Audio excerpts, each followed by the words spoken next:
Hey, what's up guys? In this video I want to talk about how to retire early.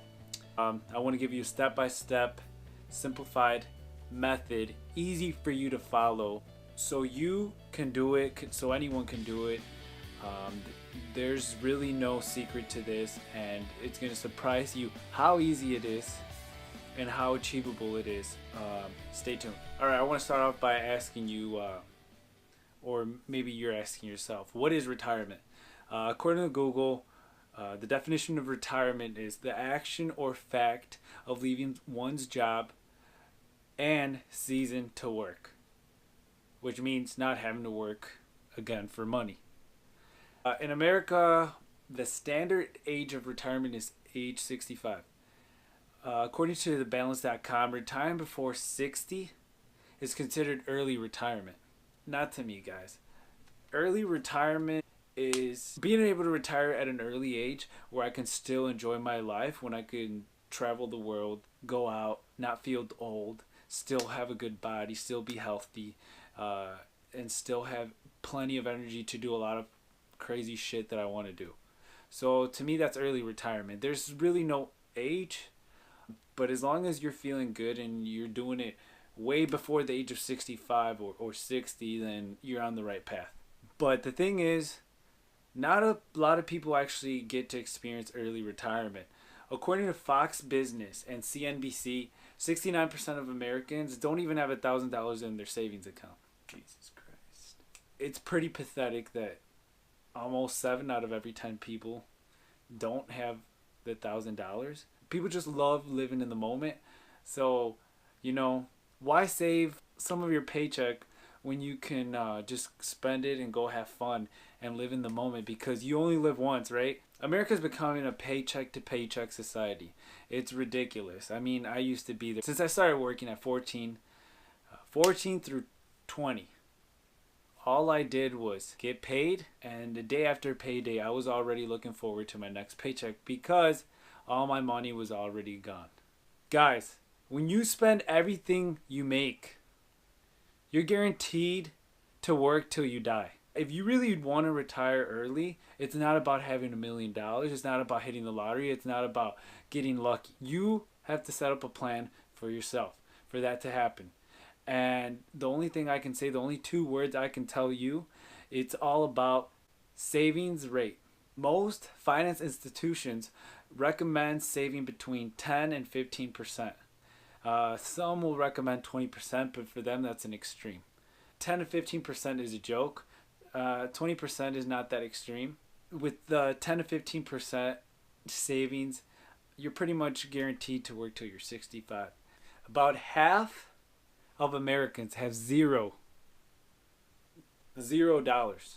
in their savings account. According to Mr. Money's Mustache article that he wrote on his website called The Shockingly Simple Math Behind Early Retirement, if you do the math, it's really not that hard for you to understand that you don't really need a crap load of money. Because I know if I were to ask the average person how much money they need for retirement, I know they're going to throw an arbitrary number and say like 5 million or 10 million, but it's just an arbitrary number that has no meaning, and they don't know exactly why they threw that out because they didn't do the math. You got to do the math, and you'll figure out roughly how many working years you need to retire early. And in the article that Mr. Money Mustache put up, he does put up a picture of savings rate compared to working years. So the more you save, the less working years you have in your life. 15% savings rate, which is what most financial experts recommend. The number of years you need to work, it's about 43 years. And if you do the math, at age 18 you graduated high school, at age 22 after your 4 years you graduated college. So 22 plus 43 working years is 65. Does that make sense?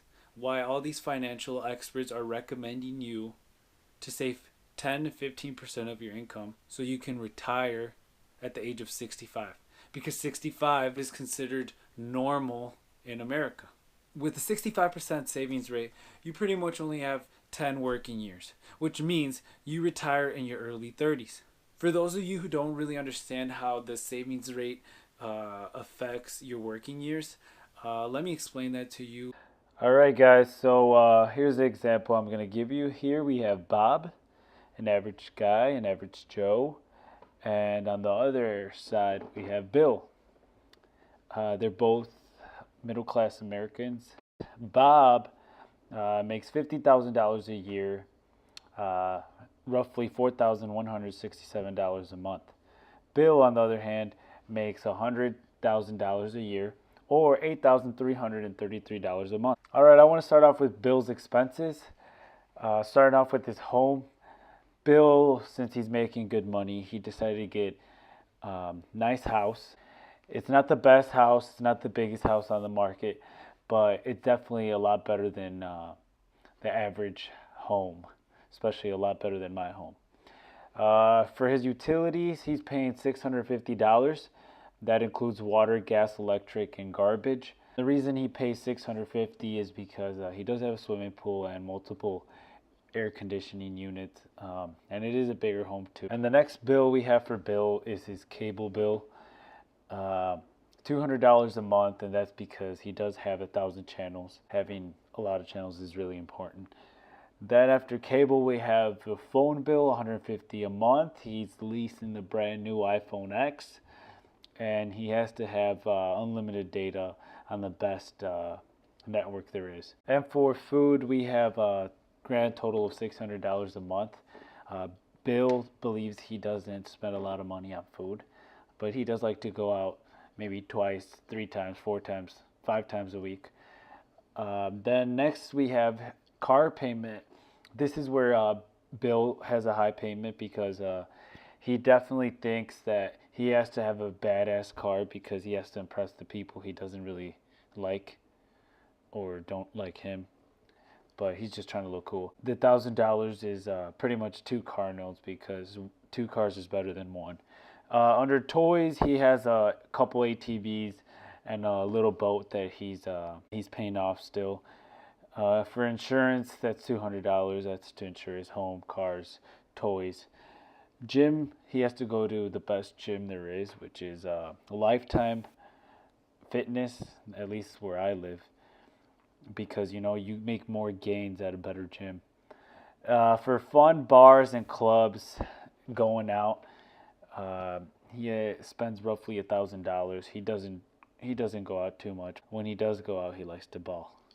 Bob, on the other hand, is an average American with average income, makes way less money than Bill does. On the other hand, Bob doesn't think like Bill.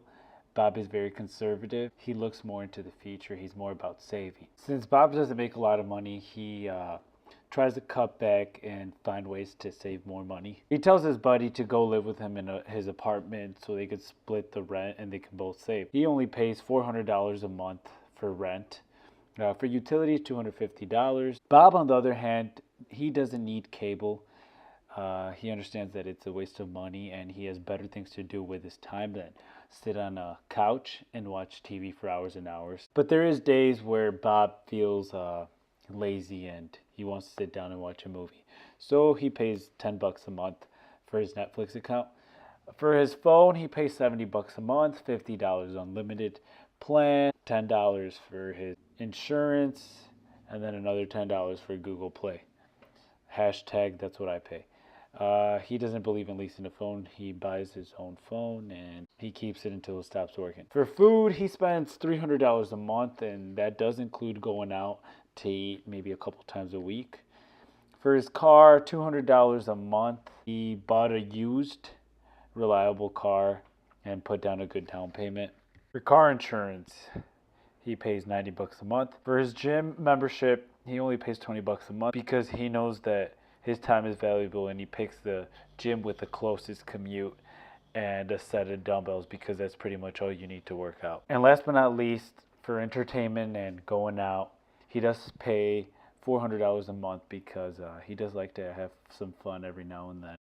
Now, after we added up Bill's expenses, he had a total of $6,630 of expenses per month, leaving Bill with $1,703, or a 20% savings rate. On the other hand, Bob's income was half of what Bill's was, but his expenses were only $1,740 per month, leaving Bob with $2,427, or a 58% savings rate. Although Bob made half of what Bill made, his low expenses provided him a 58% savings rate, allowing him to expedite his working years by almost 3 times faster than Bill. There is one assumption though. That assumption is that the money you are saving, you're not just saving, because saving money to save is actually losing money. But you're actually investing that money and you're getting a return of 5%. With Bob only having to work 13 years, he could retire at the age of 35. Now, Bob wasn't as lucky as Bill to make $100,000 a year, but with his consistency, he lived below his means,